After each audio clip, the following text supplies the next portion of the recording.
ভাগ্য করে এরকম সংসার পেতে হয় যে ঘরে সকলেই ভক্ত, আর ভক্তি ছাড়া আর কিছু নেই সেই সংসারে। ভগবানকে কেন্দ্র করে সংসার চলছে। হরে কৃষ্ণ, নমস্কার। আশা করি আপনারা সকলেই ভালো আছেন। আমি সকাল সকাল ভগবানের সেবা পুজো করে বেরিয়ে পড়েছি। আজ আমার একটা প্রোগ্রাম আছে এক ভক্তের বাড়িতে, যাচ্ছি পালপাড়া। আমরা 4 জন যাচ্ছি এদিক থেকে। এই যে আমরা প্রোগ্রামের বাড়ি চলে এসেছি। হরে কৃষ্ণ, হরে কৃষ্ণ। ওনাদের বাড়িতে ঢুকে মনটা পুরো ভরে গেল। ঢুকতেই ওখানে গুরুদেবের দর্শন, প্রভুপাদের দর্শন, আর মন্দিরটা এত সুন্দর করে সাজিয়েছে। এখনও সাজাচ্ছে, কমপ্লিট হয়নি। এত সুন্দর লাগছিল। আর যে স্থানটায় গুরু মহারাজকে বসাবে ওখানে 108টা তুলসী পাতা দেবে নৃসিংহদেবের চরণে। সেই জায়গাটা এত সুন্দর করে সাজিয়েছে, চোখ জুড়িয়ে গেল। এই এতজনের রান্না সব মাতাজি করছে। এই বাড়ির মাতাজির বিরিয়ানির ব্যবসা আছে। উপরে প্রোগ্রাম শুরু হয়ে গেছে।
Krishna Hare Hare Hare Rama Rama Hare Hare Hare Krishna Krishna Krishna Hare Hare Hare Rama Rama Rama Hare Hare.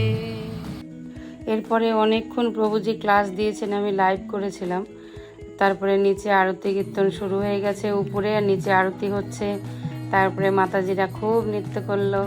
তারপরে নৃত্য করার পরে নিচে নৃসিংহদেবের চরণে 108টা তুলসী দেওয়া হয়েছে। সেটার ভিডিও করতে পারিনি, সেই সময় ক্লাস চলছিল। ক্লাস থাকতে থাকতে তো উঠতে পারা যায় না, তাই আপনাদের দেখানোও হয়নি। আর এখানে ভক্ত সঙ্গে প্রচুর নৃত্য কীর্তন হচ্ছে। নৃত্য কীর্তনের পরে হয়ে যাবে প্রসাদ, প্রসাদের পরে আমরা চলে এসেছি। এরপরে ওই মাতাজিকে, বাড়ির যে মাতাজি সাতভক্ষণ, সেই মাতাজিকে কি সুন্দর করে মানে পরিবেশন করেছে, সেই মানে দেখেও মনটা ভরে গেল যে মা বাবার হৃদয়টা কত বড়, যে মেয়ের জন্য এত বড় একটা অনুষ্ঠান আয়োজন করেছে। আমরা চলে এসেছি পালপাড়া স্টেশনে। ওখান থেকে ট্রেন এখনও 1.5 ঘন্টা বাকি, তাই আমরা নেমেছি হচ্ছে শান্তিপুরে, এসে রানাঘাট নেমেছি। রানাঘাটে কিছু মার্কেটিং করেছি, ভগবানের ড্রেসের জন্য জড়ি কাপড় অনেক কিছু কিনেছি, মাতাজিরাও কিনেছে। তারপরে বাড়ি চলে এসেছি।